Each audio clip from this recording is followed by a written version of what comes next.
ഓം ശാന്തി. എന്തെല്ലാം പരിശ്രമങ്ങൾ ചെയ്തിട്ടും മാസത്തിൻ്റെ ആരംഭത്തിൽ എത്ര പൈസ വന്നാലും ഒരു മാസം 20-25 ഒക്കെ ആകുമ്പോഴത്തേക്കും നമ്മൾ അനുഭവിക്കുന്ന ഒരു സാമ്പത്തികമായ പ്രതിസന്ധി ഉണ്ടല്ലോ. എവിടെയും അവശ്യ സാധനങ്ങൾക്ക് പോലും കയ്യിൽ പൈസ ഇല്ലാതെ വരുന്നൊരവസ്ഥ. എത്രയെല്ലാം പരിശ്രമിച്ചിട്ടും എവിടെ എത്തുന്നില്ലോ എന്നുള്ളതായിട്ടുള്ള ഉള്ളിൽ നിന്നുള്ളതായിട്ടൊരു പെടച്ചിൽ. എന്തൊക്കെയോ എനിക്ക് നേടാനുണ്ട്, എവിടേക്കൊക്കെയോ പോകണമെന്നുള്ളതായിട്ടൊരു വിചാരം, അല്ലെങ്കിൽ എനിക്ക് എന്തൊക്കെയോ തയ്യാറെടുപ്പുകൾ നടത്താനുള്ളതായിട്ടുള്ളൊരു തോന്നലുകൾ. ഇങ്ങനെ പല പല രീതികളിലൂടെ നമ്മൾ കടന്നു പോകുന്നതായിരിക്കുന്ന സാഹചര്യങ്ങൾ. ചിലത് നമുക്ക് തോന്നിപ്പോവും ഇത് എനിക്ക് വളരെ വിഷമുണ്ടാക്കിക്കൊണ്ടിരിക്കുകയാണ്, എനിക്ക് വളരെ പ്രയാസമായിക്കൊണ്ടിരിക്കുകയാണ്. ഞാൻ എന്തെല്ലാം രീതികളിൽ അഫർമേഷൻസ് ചെയ്യുന്നുണ്ട്, എത്ര ധനത്തെ ആകർഷിക്കാൻ വേണ്ടിയുള്ളതായിരിക്കുന്ന റിച്വൽസ് ചെയ്യുന്നുണ്ട്, എന്തെല്ലാം കാര്യങ്ങൾ ചെയ്യുന്നു, എന്നിട്ടും എൻ്റെ അടുത്തേക്ക് പൈസ വരുന്നില്ലേ എന്ന ഒരു തോന്നൽ, എവിടെ നിന്നൊക്കെയോ ഒരു പെടച്ചിൽ. ഇങ്ങനെയൊക്കെ അനുഭവിക്കുമ്പോൾ ഞാൻ ചെയ്യുന്നതായിരിക്കുന്ന അഫർമേഷൻ, അതല്ലെങ്കിൽ ഞാൻ ചെയ്യുന്നതായിരിക്കുന്ന പ്രക്രിയകൾ, പ്രോസസ്സുകൾ, ക്രിയകൾ, അത് ഉപ്പുവെള്ളത്തിൽ പേരിട്ട് വെക്കലാവട്ടെ, 2 കപ്പ് മെത്തേഡ് ആവട്ടെ, 555 മെത്തേഡ് ആവട്ടെ, 24 hours മാനിഫെസ്റ്റേഷൻ ആവട്ടെ, ഒരു സ്ക്രിപ്റ്റിംഗ് മെത്തേഡ് ആയിക്കൊള്ളട്ടെ, വെള്ളം ചാർജ് ചെയ്യുന്നതാവട്ടെ, എന്തെല്ലാം വിധികൾ ചെയ്യുന്നു. എന്നിട്ട് എൻ്റെ അടുത്ത് വരുന്നുണ്ടോ ഇല്ലേ എന്ന് എനിക്ക് അറിയാൻ സാധിക്കണ്ടേ? മനസ്സിനുണ്ടാവുന്നതായിട്ടുള്ള ആകാംക്ഷ എവിടെയും എത്താതിരിക്കുമ്പോൾ ഞാൻ ചെയ്യുന്നത് ശരിയോ തെറ്റോ എന്നതായിരിക്കുന്ന വിചാരത്തിൻ്റെ ഉള്ളിൽ അത് സംശയത്തിലേക്ക് മാറിക്കഴിഞ്ഞു കഴിഞ്ഞാൽ അതോടെ നമ്മൾ എത്ര ആകർഷിച്ചുകൊണ്ട് അടുത്തുകൊണ്ടിരിക്കുന്ന സാധനം വളരെ പെട്ടെന്ന് നമ്മളിൽ നിന്ന് അകന്നു പോകാനുള്ളതായിട്ടുള്ള സാധ്യതയുണ്ട്. ഒരു കാര്യം എനിക്ക് ഉറപ്പാണ്, തീർച്ചയായിട്ടും ഇത്തരത്തിലായിട്ടുള്ള കർമ്മങ്ങൾ ചെയ്തിട്ട്, ഈ പറഞ്ഞതായിരിക്കുന്ന റിച്വൽസ് ചെയ്തിട്ട്, അല്ലെങ്കിൽ നമ്മൾ ചെയ്തതായിട്ടുള്ള പ്രക്രിയകൾ ചെയ്തിട്ടും ഫലം വരാത്തവരുടെ ഉള്ളിൽ ഇങ്ങനെയൊക്കെയുള്ളതായിരിക്കുന്ന ഒരുപാട് ചോദ്യങ്ങൾ വന്നിട്ടുണ്ടാവില്ലേ? ഞാൻ ഈ പറയുന്ന കാര്യം ശരിയാണെങ്കിൽ തീർച്ചയായിട്ടും നിങ്ങൾ താഴെ കമൻറ്റ് സെക്ഷനിൽ ആണ് സിസ്റ്ററെ ഞങ്ങളിങ്ങനെ പരിശ്രമിച്ചിട്ടുണ്ടായിരുന്നു എന്ന് എനിക്കൊന്ന് റിപ്ലൈ തരണം കേട്ടോ. നമ്മുടെ ഹൃദയത്തിൻ്റെ ഒരു ആശയവിനിമയമായിട്ടാണ് ഞാൻ നിങ്ങളടുത്ത് സംസാരിക്കുന്നത്. വെറുതും ഒരു ഓഫീഷ്യലായിട്ട് ഒരു മെസ്സേജ് നിങ്ങൾക്ക് തരാനല്ല ആഗ്രഹിക്കുന്നത്. നിങ്ങളുടെ ഹൃദയത്തിലെ ഭാവനകൾ മനസ്സിലാക്കുമ്പോൾ അതനുസരിച്ച് നിങ്ങൾക്ക് വേണ്ട അടുത്ത സ്റ്റെപ്പിന് ഗൈഡൻസ് തരാൻ വേണ്ടിക്കൊണ്ട് ഞാൻ നിരന്തരം പരിശ്രമിച്ചുകൊണ്ടിരിക്കുന്നു.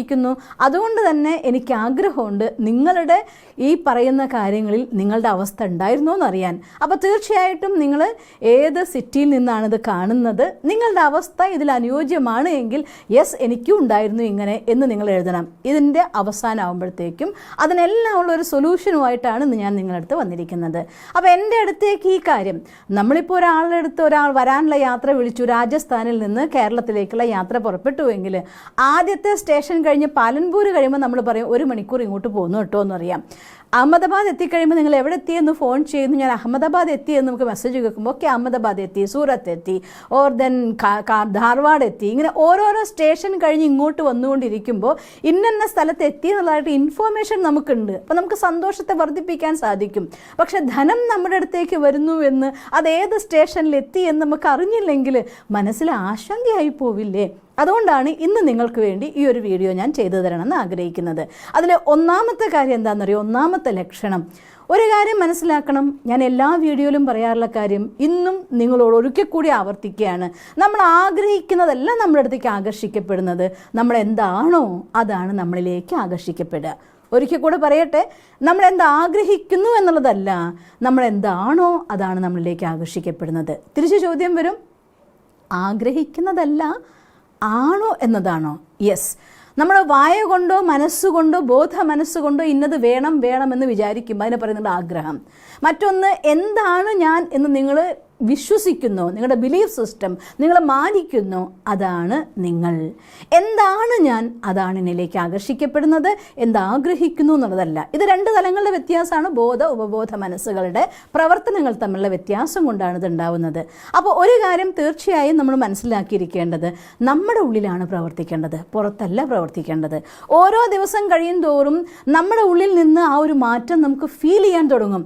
ഒരിക്കലും ഉറപ്പായിട്ടുള്ള കാര്യമാണ്, ഒരംശമെങ്കിലും റിസൾട്ട് വരാതിരിക്കില്ല.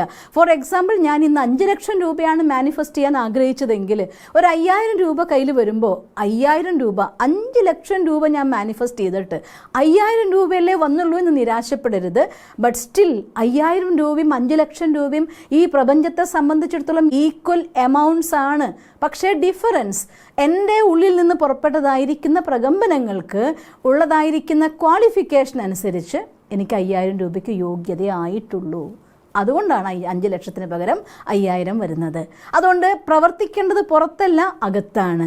അപ്പോൾ ആദ്യമായിട്ട് നമുക്ക് വരുന്നതായിട്ടുള്ള സൂചന എന്താണെന്ന് വെച്ചാൽ, നോർമൽ നമ്മൾ ചെയ്തുകൊണ്ടിരിക്കുന്നുണ്ട്, നമ്മുടെ അട്രാക്ഷൻ മെത്തേഡ് ചെയ്യുന്നുണ്ട്, അഫർമേഷൻ ചെയ്യുന്നുണ്ട്, കാര്യങ്ങളൊക്കെ ചെയ്യുന്നുണ്ട്, നോർമൽ റണ്ണിങ്ങിൽ അത്യാവശ്യം നമ്മൾ പോയിക്കൊണ്ടിരിക്കുന്നുണ്ട്. പക്ഷേ വലിയ ധനരാശി നിങ്ങളിലേക്ക് ആകർഷിക്കപ്പെട്ടു വരുന്നുവെങ്കിൽ അതിനു മുന്നേ ഉള്ളിനുള്ളിൽ നിന്ന് എനിക്കിതൊന്നും പോരാ, ഇത് ശരിയാവില്ല, എനിക്ക് പോയേ പറ്റൂ, എനിക്ക് ഇങ്ങനെ ചെയ്യണം അങ്ങനെ ചെയ്യണം, മനസ്സിൻ്റെ ഉള്ളിൽ നിന്ന് നോർമലായി റണ്ണിങ്ങിൽ നമ്മൾ അനുഭവിച്ചിരുന്ന കംഫർട്ട് മനസ്സ് ഞങ്ങളുടെ ഇല്ലാതെയാവും കേട്ടോ. നമ്മൾ വിചാരിക്കുക, എൻ്റെ ഉള്ളിൽ എന്തുകൊണ്ടാണ് അശാന്തി അനുഭവപ്പെടുന്നു, എന്തുകൊണ്ട് അസ്വസ്ഥത, അശാന്തി എന്ന് പറയാൻ പറ്റൂല, എന്നാൽ അതിൻ്റെ ചെറിയ ഭാവം തന്നെ, എന്തുകൊണ്ടാണ് അസ്വസ്ഥത അനുഭവപ്പെടുന്നു, എനിക്ക് മാറിയേ പറ്റൂ, എനിക്ക് ചെയ്തേ പറ്റൂ എന്നുള്ള ഇത്ര രീതിയിലുള്ളതായിരിക്കുന്ന ഒരു വാഞ്ച ഊണിലും ഉറക്കത്തിലും നമ്മൾ ആ ചിന്ത ഡിസ്റ്റർബ് ചെയ്യാൻ തുടങ്ങും. I have to change, I have to change, I have to change, ഇങ്ങനെ വീണ്ടും വീണ്ടും വരാൻ തുടങ്ങും. ആ മാറ്റത്തിന് വേണ്ടതായിട്ടുള്ള മുറവിളി ഉള്ളിൻ്റെ ഉള്ളിലുണ്ടാക്കുന്നൊരു അസ്വസ്ഥതയുണ്ട്. അത് വന്നാൽ മനസ്സിലാക്കൂ, നമ്മളുടെ അടുത്തേക്ക് ആകർഷിക്കപ്പെട്ടു വന്നുകൊണ്ടിരിക്കുകയാണ്. ഉദാഹരണം പറഞ്ഞാൽ, നമ്മളുടെ വീട്ടിൽ ഏതെങ്കിലും വലിയൊരു ഗസ്റ്റ് വരാൻ പോവുകയാണ്, വലിയൊരു ഗസ്റ്റ്, ഫോർ എക്സാമ്പിൾ ഒരു മിനിസ്റ്റർ നിങ്ങളെ ഫ്രണ്ടാണ്, നിങ്ങളെ കാണാൻ വരാൻ വേണ്ടി നിശ്ചയിച്ചിരിക്കുന്നു.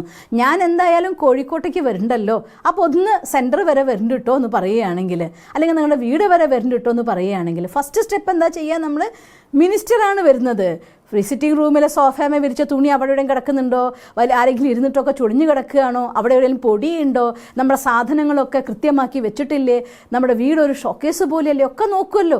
ആ സമയത്ത് എത്താനാവുമ്പോൾ സന്തോഷമാണ്.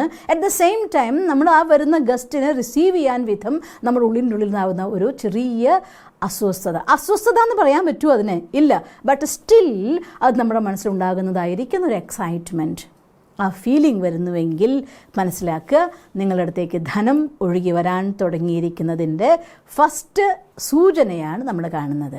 അത് കാണുമ്പോൾ ഇതെനിക്കാവുന്നില്ല എന്ന് വിചാരിച്ച് ഒഴിവാക്കരുത്. യെസ്, ഇത് അടുത്തുകൊണ്ടിരിക്കുകയാണ്. നമ്മൾ വിളക്കിൻ്റെ അടുത്തേക്ക്, തീയിൻ്റെ അടുത്തേക്ക് എത്തുമ്പോൾ ചൂടുണ്ടാവുമല്ലോ, അതുപോലെ ധനം നമ്മളിലേക്ക് എത്തിക്കൊണ്ടിരിക്കുമ്പോൾ ഇൻ ബിറ്റ്വീൻ വന്ന ചെറിയ ചൂടാണത്. അത് അസ്വസ്ഥതയാണെന്ന് കണ്ടുകൊണ്ട് ഇതൊക്കെ ഒന്നും ഞാൻ ചെയ്യുന്നില്ല, ഞാൻ എൻ്റെ വഴിക്ക് പോട്ടെ എന്ന് വിചാരിക്കരുത്. അതിൽ നന്നായിട്ടൊന്ന് സ്ഥിരമായിട്ട് വീണ്ടും വീണ്ടും വീണ്ടും വീണ്ടും കൂട്ടൂ, ആവർത്തി കൂട്ടൂ, നമ്മുടെ അഫർമേഷൻ്റെ ആവർത്തി കൂട്ടൂ, നമ്മൾ ചെയ്യുന്ന റിച്വൽസിൻ്റെ എണ്ണം കൂട്ടൂ. ഒരു കാര്യം മാത്രമല്ല, 2 കാര്യം. വെള്ളം ചാർജ് ചെയ്ത് കുടിച്ചോളൂ. ആഹാരത്തിന് മുന്നേ നിങ്ങൾ ഈശ്വരനെ ഓർമ്മിച്ചുകൊണ്ട് താങ്ക്സ് പറയൂ. നമ്മുടെ മന്ത്രം ഉണ്ടല്ലോ, ഞാൻ നന്ദിയോടെ സമൃദ്ധിയെ സ്വീകരിക്കുന്നു, റിപ്പീറ്റ്, അതിൻ്റെ ആവർത്തനം കൂട്ടിക്കൊണ്ടിരിക്കും. ഇങ്ങനെ എല്ലാം ചെയ്തോളൂ. ബട്ട് പിന്തിരിയരുത്. മനസ്സിൻ്റെ ഉള്ളിൽ എന്നെക്കൊണ്ടാവില്ല എന്ന് വിചാരിക്കരുത്, അവിടെ നിന്ന് പോകും. അതുകൊണ്ട് ഫസ്റ്റ് സ്റ്റെപ്പ് ഈ ചെറിയ അസ്വസ്ഥതയാകുന്ന സുഖം, അത് സുഖമാണെന്ന് മനസ്സിലാക്കൂ. ഞാനൊരു സ്റ്റെപ്പ് മുന്നോട്ടാണ് എന്ന് മനസ്സിലാക്കുക. രണ്ടാമത്തെ സൂചന, നിങ്ങൾക്ക് താഴത്തെ സ്റ്റെപ്പിൽ നിന്ന് ഒരു സ്റ്റേജിൻ്റെ മുകളിൽ കയറി സമ്മാനം വാങ്ങണമെങ്കിൽ ഈ നിന്നിരുന്ന സ്റ്റെപ്പിൽ നിന്ന് ഒന്ന് ഉണർന്നേ പറ്റൂ, ഒന്ന് എഴുന്നേറ്റേ പറ്റൂ. കാല് രണ്ടും എടുത്ത് 2ാമത്തെയോ 3ാമത്തെയോ 4ാമത്തെയോ സ്റ്റെപ്പിൽ വെക്കാതെ സ്റ്റേജിൻ്റെ മുകളിൽ നമ്മൾ എത്തില്ലല്ലോ. ഈ താഴത്ത് തന്നെ കാല് വെച്ചുകൊണ്ടിരിക്കുന്ന ഒരാൾക്ക് ഒരു കാല് താഴെയും ഒരു കാല് സ്റ്റേജ് മുന്നും വെച്ച് നമുക്ക് സമ്മാനം വാങ്ങാൻ പറ്റുമോ? ഒരിക്കലുമില്ല. അതിന് താഴെ എന്നുള്ളതായിട്ടുള്ള സ്റ്റെപ്പിൽ നിന്ന് കാലെടുത്ത് മേലെയുള്ള സ്റ്റേജിലേക്ക് കയറേണ്ടതായിട്ട് വരും. ജീവിതത്തിലും അങ്ങനെയൊക്കെ സംഭവിക്കും. ഞാൻ കണ്ടിട്ടുണ്ട്, അനുഭവിച്ചിട്ടുണ്ട്. അനുഭവത്തിൻ്റെ ആധാരത്തിൽ ആധികാരികമായി നിങ്ങളോട് പറയുന്നത്, നിങ്ങൾ വിചാരിച്ചിരുന്ന, നിങ്ങൾക്ക് ആശ്രയമെന്ന് കരുതിയിരുന്ന, സപ്പോർട്ടെന്ന് കരുതിയിരുന്ന സാമ്പത്തികമായ കാര്യമായിരിക്കാം, മറ്റ് പല രീതികളിലായിരിക്കാം, പലരും നിങ്ങൾക്കുള്ള സപ്പോർട്ട് കട്ട് ചെയ്യുന്ന പോലെ നിങ്ങൾക്ക് തോന്നിപ്പോവും. ഇവരെന്തിനെന്നോട് ഇങ്ങനെ പെരുമാറുന്നത്, ഇവരൊക്കെ എന്തിനെ ഒറ്റപ്പെടുത്തുന്നത്, എന്നെ മാറ്റി നിർത്തുന്നത്, എവിടേക്കാണ് എന്നെ അയക്കുന്നത്, ഞാൻ ചെയ്യുന്നതിൽ ഇപ്പം എന്താ തെറ്റ്, എന്തിനെന്നോട് ഇങ്ങനെ ഇറിറ്റേഷൻ, എന്തിന് വിഷമം, പല ചോദ്യങ്ങൾ മനസ്സിൽ വന്നേക്കാം. ഈ ചോദ്യങ്ങളൊന്നും ചോദിക്കരുത്. അങ്ങനെ ഒരു സ്റ്റേജ് ഉണ്ടാക്കിയാൽ മനസ്സിലാക്കിക്കോളൂ, ഞാൻ അടുത്ത സ്റ്റെപ്പും കയറിയിരിക്കുന്നു. എന്തുകൊണ്ടാണെന്നറിയോ? നമ്മുടെ ഉള്ളിൻ്റെ ഉള്ളിൽ നിന്നുള്ളതായിട്ടുള്ള ശക്തമായ വൈബ്രേഷൻസിന് മാത്രമേ അനന്തമായ ധനത്തെ, അഥവാ നിങ്ങൾക്ക് വേണ്ടതായിട്ടുള്ള, നിങ്ങൾ ആഗ്രഹിക്കുന്ന പോലുള്ളതായിരിക്കുന്ന ഫിനാൻഷ്യൽ ഫ്രീഡം, സാമ്പത്തിക ഭദ്രത, അനന്തമായ ധനം, കോടിപതി, whatever it may be, ഏത് വേർഡ് നിങ്ങൾ ഉപയോഗിച്ചാലും ധനത്തിൻ്റെ സമൃദ്ധിയുടെ ആകർഷണം വരികയാണ്. ആ ആകർഷണം വരും മുന്നേ നിങ്ങളുടെ കയ്യിൽ വരുന്ന പൈസ വന്നു കഴിഞ്ഞാൽ നിങ്ങൾ എവിടെ ഉപയോഗിക്കണം, എങ്ങനെ വിനിയോഗിക്കണം, ആരതിന് അർഹതയുണ്ട് നിങ്ങളുടെ കൂടെ ഷെയർ ചെയ്യാൻ, ഇതെല്ലാം പ്രപഞ്ചത്തിനറിയാം, ഇതെല്ലാം ഈശ്വരനറിയാം. അതുകൊണ്ട് അനർഹമായ നിങ്ങളെല്ലാം എന്ന് കരുതിയിരുന്ന പലരും ആ സമയത്ത് നിങ്ങളെ വിട്ടു പോയേക്കാം. Don't worry, some silence is very good. ഇതിലും ഞാൻ ഒരിക്കൽ കൂടെ ആവർത്തിച്ച് പറയട്ടെ, മെഡിറ്റേഷൻ എത്രത്തോളം നമ്മൾ ഫ്രണ്ട്സിൻ്റെ കൂടെയും പുറം ലോകത്തും വിഹരിച്ചുകൊണ്ടിരിക്കുന്നു, അത്രത്തോളം മനസ്സ് പുറം ലോകത്ത് വിഹരിച്ചുകൊണ്ടിരിക്കുന്നു, ആനന്ദിച്ചുകൊണ്ടിരിക്കുന്നു, അത്രയ്ക്കും ഉള്ളിലേക്ക് യാത്ര ചെയ്യാൻ സാധ്യമേ അല്ല. കുറച്ച് സമയം കണ്ടെത്തേണ്ടിയിരിക്കുന്നു. ആ ഒരു അവസരം ഒരുക്കാൻ വേണ്ടിക്കൊണ്ടായിരിക്കാം പലപ്പോഴും പലരും നിങ്ങളിൽ നിന്ന് അകന്നു നിൽക്കുന്നത്. അതുകൊണ്ട് വിഷമിക്കാതെ മനസ്സിലാക്കൂ, ഇത് അടുത്ത ഒരു സ്റ്റെപ്പ് ഞാൻ കയറിയിരിക്കുകയാണ്. ആ സൈലൻസിനെ എക്സ്പീരിയൻസ് ചെയ്യൂ, ആ സൈലൻസിൻ്റെ സ്വീറ്റ്നെസ് ഫീൽ ചെയ്യൂ, ആ സൈലൻസിൻ്റെ ഉള്ളിൽ നിങ്ങളിലേക്ക് ഒഴുകി വന്നുകൊണ്ടിരിക്കുന്ന ആ സമൃദ്ധിയുടെ മൃദുവായ ശബ്ദത്തെ കേൾക്കാൻ വേണ്ടി ശ്രമിക്കൂ. എഗൈൻ ആൻഡ് എഗൈൻ നിങ്ങളുടെ ഡ്രീമിനെ നിങ്ങൾ വിഷ്വലൈസ് ചെയ്യൂ, കുറേയും കൂടെ അതിനെ ഫീൽ ചെയ്യൂ, അതിൽ ജീവിക്കൂ, ആനന്ദിക്കൂ. ഇങ്ങനെ നമ്മുടെ രണ്ടാമത്തെ സ്റ്റെപ്പിൽ അത് ജീവിക്കണം നമ്മൾ. അതും കഴിഞ്ഞ് നമ്മൾ വരുമ്പോഴാണ് മൂന്നാമത്തെ സ്റ്റേജ്. മനസ്സിലാക്കണം, ഫസ്റ്റ് സ്റ്റെപ്പ്, സെക്കൻഡ് സ്റ്റെപ്പ് കഴിഞ്ഞു, തേർഡ് സ്റ്റെപ്പിലേക്ക് എത്തുമ്പോൾ നിങ്ങൾ ഏഞ്ചൽ നമ്പേഴ്സ് കാണാൻ തുടങ്ങും. ഏഞ്ചൽ നമ്പേഴ്സ് ചിലർത്ഥം 111 ആവാം, 1111 ആവാം, 1212 ആവാം, അതല്ലെങ്കിൽ 888 ആവാം, 777 ആയിരിക്കാം, 444 ആയിരിക്കാം. ഇങ്ങനെ ഒരേ നമ്പേഴ്സ് അത് കാണുന്നത്. ഈ നമ്പർ കാണുക എന്ന് പറയുമ്പോൾ പലരും എൻ്റെ അടുത്ത് ചോദിച്ചാൽ എവിടെയാണ് ഈ നമ്പർ കാണുക, വായുവിൽ എഴുതി കാണുമോ? അങ്ങനെയൊന്നും അല്ല കേട്ടോ.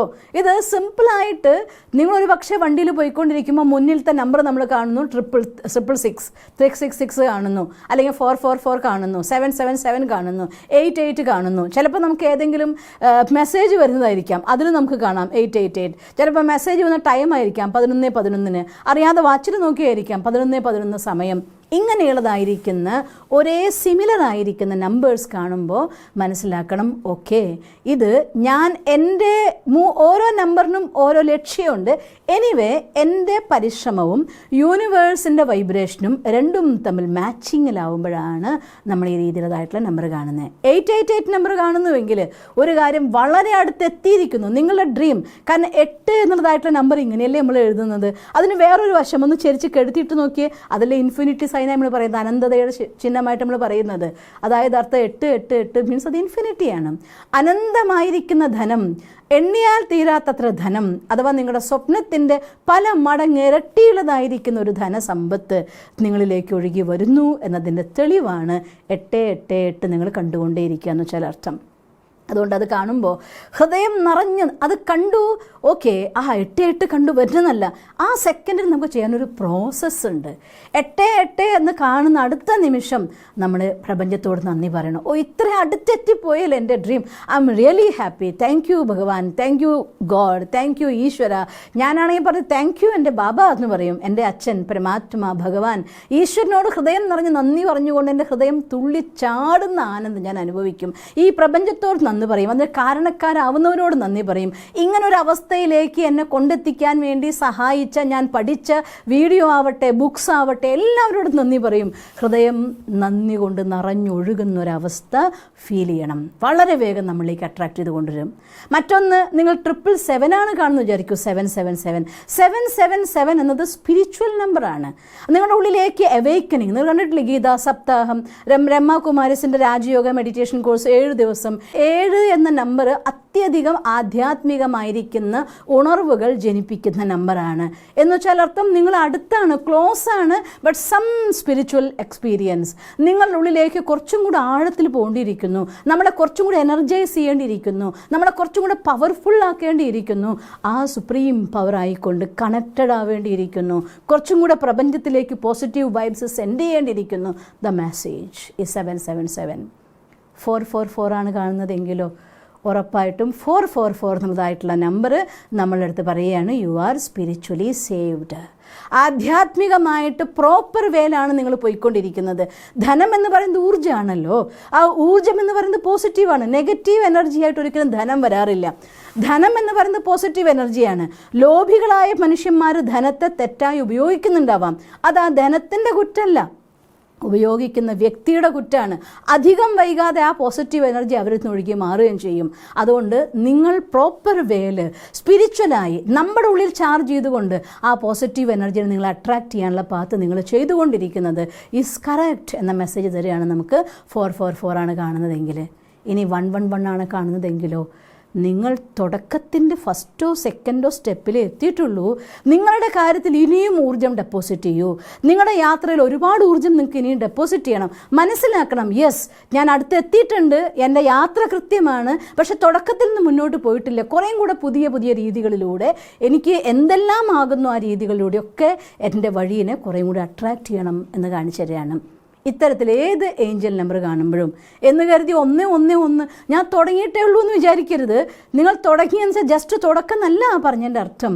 നിങ്ങളുടെ ഊർജം നിങ്ങളിലേക്ക് ആവാഹിക്കപ്പെടുന്ന പ്രക്രിയകളെ കുറേ കൂടെ കൂട്ടണം. അഥവാ അറ്റൻഷൻ എന്ന കാവൽക്കാരനെ കുറേ കൂടെ നിർത്തണം. ഒരു കർമ്മമായിട്ട് ചെയ്തൊഴിഞ്ഞ ശേഷം ബാക്കി സമയം മുഴുവൻ നമ്മുടെ സ്പിരിച്വൽ വേൾഡിൽ ശ്രദ്ധിക്കാതെ, ഇന്നർ ബീയിങ്ങിൽ ശ്രദ്ധിക്കാതെ, ആന്തരിക വ്യക്തിത്വത്തിനുള്ളിലേക്ക് ഊന്നൽ കൊടുക്കാതെ ബാഹ്യ കർമ്മങ്ങളിൽ മാത്രം മുഴുകരുത്. ബി കെയർഫുൾ എന്ന ഒരു സൂചനയാണ്. അപ്പോഴും നമ്മൾ എന്ത് പറയണം, ഏത് ഏഞ്ചൽ നമ്പർ കണ്ടാലും അതിനെല്ലാം എനിക്ക് ആ സ്പിരിച്വൽ സെക്യൂരിറ്റി തരുന്നതിന്, എന്നെ ഒരു ഡിവൈൻ ലെവലിലേക്ക് ഉയർത്തിയതിന്, എൻ്റെ ഉള്ളിൽ നിന്നതായിട്ടുള്ള ആന്തരിക ഊർജ്ജത്തിൻ്റെ പ്രവാഹം ക്രിയേറ്റ് ചെയ്തതിന് എല്ലാത്തിനും thank you, thank you, thank you, thank you. ആ ഗ്രാറ്റിറ്റ്യൂഡ് ഒരുപാട് വേഗത്തിൽ വൈബ്രേഷന് കൂട്ടുകയും നിങ്ങളടുത്തേക്ക് കൊണ്ടുവരികയും ചെയ്യും. ഏഞ്ചൽ നമ്പേഴ്സ് കാണുന്ന സന്ദർഭത്തിൽ നിങ്ങളിലേക്ക് ആ ഒരു വലിയ എനർജിയുടെ പ്രവാഹം അത് പല സ്റ്റേജസിൽ കാണിച്ചെന്നു മാത്രമേ ഉള്ളൂ. Still it's A great positive stage എന്ന് പറയുന്നത് വലിയ ഒരു കവാടത്തിൽ തുറന്ന് നിങ്ങൾ എൻട്രി ചെയ്ത് യാത്ര തുടങ്ങി എന്നുള്ളതിൻ്റെ ഒരു വലിയ സൂചനയാണ്. എവിടെ എത്തി എന്നതിൻ്റെ സ്റ്റേജ് പറഞ്ഞു എന്നേ ഉള്ളൂ. പിന്നെ എനിക്ക് തോന്നുന്നു എന്താ അറിയോ, ഇന്ന് ഇത്രയും ഞാൻ സംസാരിച്ചപ്പോൾ തന്നെ ഒരു ലോങ് വീഡിയോ ആയി തോന്നുന്നു. ഇനി ഇതിലും മേലെയുള്ള കാര്യങ്ങൾ ഞാൻ പറഞ്ഞാൽ ഒരുപക്ഷെ നിങ്ങൾ കേൾക്കാതെ സ്കിപ്പ് ചെയ്താലോ. എത്ര ഇമ്പോർട്ടൻ്റ് ആയിട്ടുള്ള കാര്യം പറയുമ്പോഴും ലോങ് വീഡിയോ ആയിപ്പോൾ നിങ്ങൾക്ക് കാണാൻ പറ്റുന്നില്ലല്ലോ. അതുകൊണ്ട് മറ്റ് 2 സങ്കേതങ്ങൾ മറ്റ് 2 സൂചനകൾ ഞാൻ നിങ്ങൾക്ക് നാളത്തെ വീഡിയോയിൽ പറഞ്ഞു തരുന്നുണ്ട്. മറക്കാതെ നാളത്തെ വീഡിയോ കൂടെ കാണുക. നിങ്ങൾക്ക് ഈ പറഞ്ഞ സൂചനകളെല്ലാം കൃത്യമായി മനസ്സിലാക്കാനും അതിന് അപ്ലൈ ചെയ്യാനും സാധിച്ചു എന്ന് വിശ്വസിച്ചുകൊണ്ട്, സാധിക്കട്ടെ എന്ന് പ്രാർത്ഥിച്ചുകൊണ്ട്, ഓം ശാന്തി.